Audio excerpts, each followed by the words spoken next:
Good morning, welcome back to my channel. Today I wanted to talk to you about something a very famous feminist icon stated once, and that is that no woman should be authorized to stay at home and raise her children. Women should not have that choice because if there is such a choice, too many women will make that choice. Now, you might be thinking, who the hell is this person trying to tell me what to do with my life? First of all, that's the first thing that I'm like, what do you know? Who are you? No one to me, right? But I guess to a lot of feminists, she's a real icon. And the whole point behind this and the whole reason why I'm covering it is because it really highlights the fact that women must go against their biology, their psyche, their very constitution in order to participate in the workforce like men do. And this is the real war on women, right? This is not all the things that the media is covering, but this is the actual war on women. We are taught that to be good citizens in society, that we go to school and get educated like men. There's nothing wrong with being educated, but we're different than men. And we shouldn't be held to the same expectations because it's like apples and oranges or bananas and oranges. I don't know. But anyways, we have menstrual cycles, we get pregnant, we have children, we go through postpartum, we nurse. We couldn't be more different than males, and that's why we are their counterparts.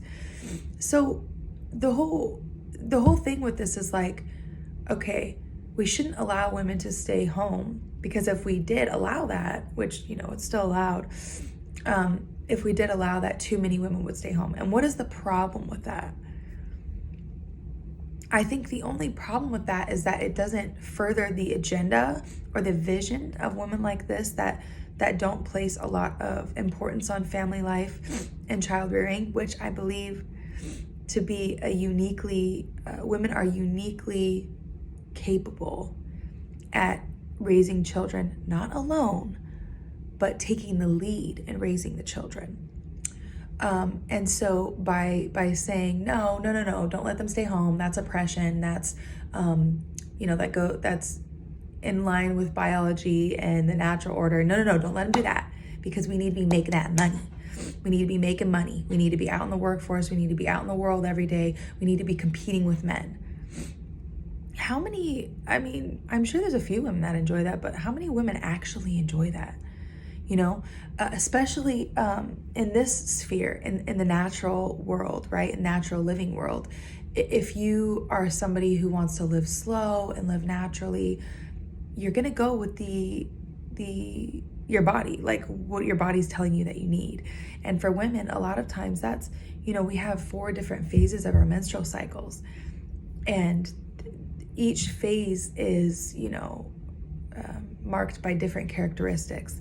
We don't work on a 24-hour hormone cycle like men do. Ours are 28 days. We're a different person every day of the month. Every single day, we're a different person.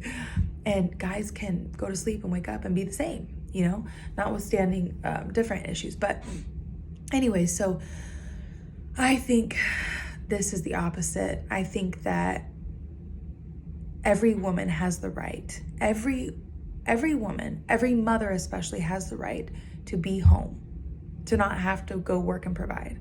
I don't believe that that's the natural role of a woman. And besides taking the lead and nurturing the kids, which doesn't mean, like I said, it doesn't mean you do it alone, and it doesn't mean that you do it without support, but taking the lead instead of the male taking the lead is the smartest, wisest, most fulfilling, most natural option. And the male being the sole provider. Work it out however you want, whatever, in your own family. Like, if you want to work part-time and contribute some of that money to your family, that's fine, whatever.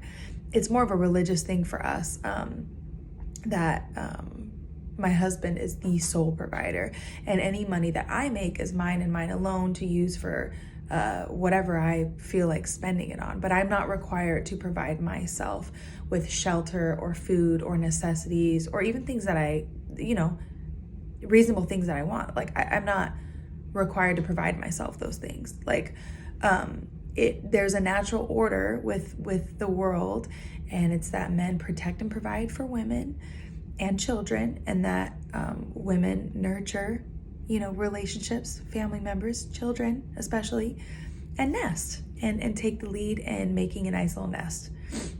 Like I said, it doesn't mean you do every single thing by yourself, but this is so, what this feminist icon said is so far from how biology tells us to live, that we have to assume that this woman is going against God, because God designed biology, and therefore if she's saying no, flip it on its head, that is literally backwards. So, and why do women choose to stay home? Because they feel a pull. There's this very primal, very basic instinct pull for you to be near your children. It's why when women, if you've ever gone back to work after having a child, or the first time you left your child after having them, or whatever, especially your first one, think about how that felt, and think about how many negative feelings you had after either going back to work or leaving your child for the first time. There's this natural bond that's a very intense bond. And it doesn't mean you never leave your kids, but it does mean that you are the leader and you are the primary caregiver for them, because that's what your body is telling you to do. That is how God designed us. So, this feminist woman, it was in 1976, so I don't know where she is now or whatever, but this attitude has carried forth on throughout, the decades. It is, I don't know, seems less popular than ever to stay home and forego a career or put it on pause, right? And a salary or whatever benefits from work in order to focus on your family. And I just think that's such bullshit. And the way that we change that is that we keep making the choice to prioritize our family, and we keep making it normal, and we start to demand things in our society and in our communities that would support us, and have our husbands also be advocating for us and demanding these things, and trying to make the kind of community and society that we want, instead of standing by and saying, oh, it's just too hard to stay home, I guess I'll go to work, even though I'm going to be super depressed and my children will suffer and everything, because I am ignoring my natural instincts to be with them, and I'm instead just doing whatever society thinks is best, which is what they're trying to do, which is why they make it so hard for us to stay home and care for our kids. So anyways, that's your bullshit feminist quote for the week. I hope you enjoyed, and have a beautiful day.